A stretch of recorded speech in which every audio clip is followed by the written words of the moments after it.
బౌండరీల మోత మోగించి ముంబై బౌలర్లకు చుక్కలు చూపించిన టీం ఒకటి. గుజరాత్ లాంటి టఫ్ టీం పై 200 చేస్ చేసి గెలిచిన టీం మరొకటి. ఇలాంటి టీమ్స్ మధ్య మ్యాచ్ అంటే ఫ్యాన్స్ కి ఇంతకన్నా ఏం కావాలి? ఎస్, మనం మాట్లాడుకుంటుంది Sunrisers Hyderabad versus Punjab Kings match గురించి. ఈ రెండు టీమ్స్ కూడా ఐపీఎల్ దాదాపు ఒకే స్థాయి ప్రదర్శన చేశాయి. మంగళవారం ఈ రెండు టీమ్స్ తలపడబోతున్నాయి. మరి ఈ మ్యాచ్ లో గెలిచే ఛాన్స్ ఎవరికి ఉంది?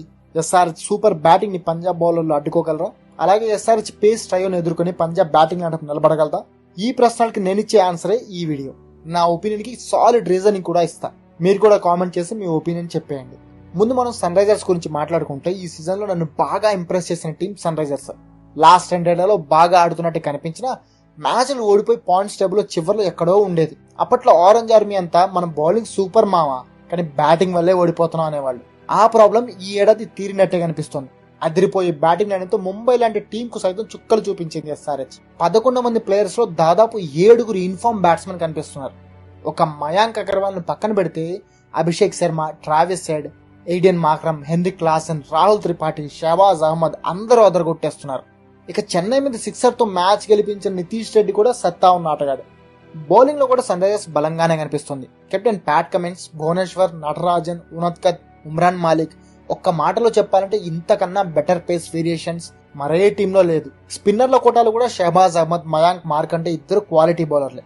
అవసరమైతే అభిషేక్ మాక్రమ్ కూడా బౌలింగ్ చేయగలరు. అందుకే ఈ బౌలింగ్ అటాక్ తో ఎక్కడైనా గెలవగలం అనేది ఆరెంజ్ ఆర్మీ బలమైన నమ్మకం. ఈ సీజన్ లో సన్ రైజర్స్ ఇప్పటి వరకు 4 మ్యాచ్లు ఆడింది. ఫస్ట్ మ్యాచ్ లో కేకేఆర్ మీద 209 రన్స్ ను ఆల్మోస్ట్ చేజ్ చేసేసింది. రెండో మ్యాచ్ లో ముంబై బౌలర్లకు చుక్కలు చూపించి ఏకంగా 270 రన్స్ చేసి హిస్టారికల్ విక్టరీ సాధించింది. మూడో మ్యాచ్ లో బౌలర్లు కొంత తడబడ్డంతో 163 రన్స్ టార్గెట్ ను డిఫెండ్ చేసుకోలేక గుజరాత్ చేతిలో ఓడింది. చివరిగా చెన్నైతో జరిగిన మ్యాచ్ లో ఏ మాత్రం తప్పు చేయకుండా అన్ని డిపార్ట్మెంట్లు కలిసికట్టుగా రాణించడంతో 166 రన్స్ టార్గెట్ ను జస్ట్ 18.1 ఓవర్లోనే చేసి ఈజీగా గెలిచేసింది. ముఖ్యంగా చెన్నై మ్యాచ్ లో సన్ రైజర్స్ బౌలర్లు అదరగొట్టారని చెప్పొచ్చు. సిఎస్కే కు అద్దరే ఓపెనింగ్ ఇచ్చే రచిన్ రవీంద్ర కు ఏ మాత్రం ఛాన్స్ ఇవ్వలేదు. ఇక్కడే మనం ప్యాట్ కమిన్స్ కెప్టెన్సీ గురించి చెప్పుకోవాలి. ముంబై టీమ్ లో ఉన్నప్పుడు రోహిత్ కూడా సరిగ్గా యూజ్ చేసుకోలేకపోయిన ఉనద్కత్ ను కమిన్స్ సూపర్ గా వాడుకుంటున్నాడు. కరెక్ట్ టైంలో అతడికి బంతిస్తున్నాడు. దీంతో ఉనద్కత్ కూడా అవసరమైన టైంలో వికెట్ తీసుకుని కెప్టెన్ తనపై పెట్టుకున్న నమ్మకాన్ని పక్కాగా నిలబెట్టుకుంటున్నాడు. ఇక పంజాబ్ కింగ్స్ గురించి మాట్లాడుకుంటే వాళ్ళ ఆట బాగలేదని చెప్పలేం, అందుకని సూపర్ అని కూడా చెప్పలేం. ఎప్పట్లాగే టైటిల్ రేస్ లో ఏమాత్రం లేని జట్టులో ఒకటిగానే పంజాబ్ కింగ్స్ కనపడుతుంది.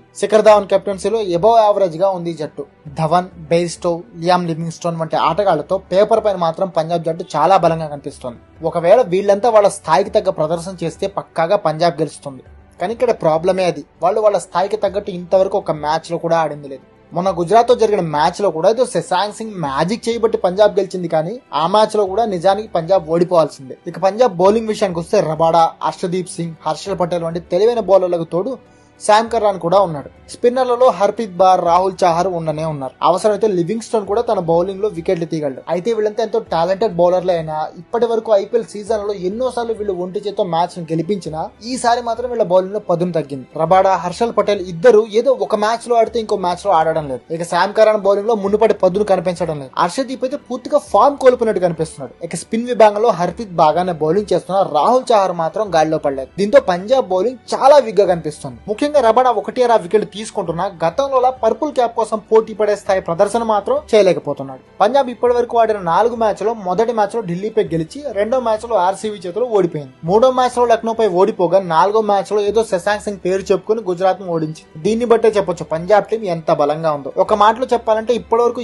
ఈ టీమ్ లో అటు బ్యాటింగ్, ఇటు బౌలింగ్, చివరకు ఫీల్డింగ్ ఏ డిపార్ట్మెంట్ కూడా అద్దరే ప్రదర్శన చేసిందే లేదు. అయితే ఇక్కడ మనం ఒక విషయం గుర్తుంచుకోవాలి. అదేంటంటే సన్ రైజర్స్ పై గెలిచిన గుజరాత్ ను పంజాబ్ ఓడించింది. అందుకని సన్ రైజర్స్ మీద కూడా పంజాబ్ గెలిచేస్తుందని అనుకుంటే తప్పులో కాలేసినట్టే. ఎందుకంటే ఈ రెండు టీమ్స్ హిస్టరీ అలాంటిది. ఇప్పటి వరకు ఐపీఎల్ హిస్టరీలో ఈ రెండు టీమ్స్ 21 మ్యాచ్లు ఆడాయి. వాటిలో 14 సార్లు సన్ రైజర్స్ గెలవగా పంజాబ్ జస్ట్ 7 సార్లు మాత్రమే గెలిచింది. దానికి తోడు ఈ మ్యాచ్ జరిగే ముల్లన్పూర్ స్టేడియంలో పిచ్ అటు బ్యాటింగ్ కి, ఇటు బౌలింగ్ కి రెండింటికి అనుకూలంగా ఉంటుంది. అంతకుముందు పంజాబ్ ఢిల్లీ మ్యాచ్ ఇక్కడే జరగగా ఈ మ్యాచ్ లో ఢిల్లీ 174 రన్స్ చేసింది. పంజాబ్ ఈ టార్గెట్ 19.2 ఓవర్లో చేసేసింది. దీన్ని బట్టి చూస్తే ఇక్కడ చేసింగ్ టీం కి ఎక్కువగా గెలిచే అవకాశాలు ఉంటాయని చెప్పొచ్చు. ఎందుకంటే ఎదురుగా లక్ష్యం ఉన్నప్పుడు పవర్ ప్లే లో ఎలా మొదలు పెట్టాలి అనే విషయంపై ప్లేయర్లకు ఒక ఐడియా ఉంటుంది. అంటే ఈ మ్యాచ్ లో చేస్ చేసే ఛాన్స్ కనుక సన్ రైజర్స్ కు వచ్చిందంటే పంజాబ్ గెలవడం దాదాపు అసాధ్యం. ఎస్ఆర్హెచ్ టాప్ బ్యాట్స్మెన్ ఎవరో ఒక్కరు సరిగ్గా ఆడినా సరే చేసింగ్ ఈజీ అయిపోతుంది. అలాగనే పంజాబ్ కు చేసింగ్ వస్తే గెలుస్తుందా అంటే అది చెప్పను. ఎందుకంటే అంత గొప్పగా పంజాబ్ బౌలర్ మంచి ఫామ్ లో ఉన్న సన్ రైజర్స్ బ్యాటర్లు ఉతికారేయచ్చు, ఎంతో భారీ టార్గెట్ ఇవ్వచ్చు. మరి ఆ టార్గెట్ ను పంజాబ్ చేస్ చేయాలంటే ఈ బ్యాటింగ్ లైన్తో కష్టమే. అయితే Dhawan, Bairstow, Livingstone, Curran, Shashank, Prabhsimran Singh వీళ్ళలో ఎవరో ఒకళ్ళిద్దరు ఆడినా సరే సన్ రైజర్స్ ను కొంచెం ఇబ్బంది పెట్టచ్చు. సో ఈ పరిస్థితులన్నింటినీ అంచనా వేసిన తర్వాత 70% ఛాన్స్ సన్ రైజర్స్ కు ఉందనేది క్రిక్ మంకీ అంచనా. మరి మీరేమనుకుంటున్నారో కామెంట్ చేసి చెప్పండి.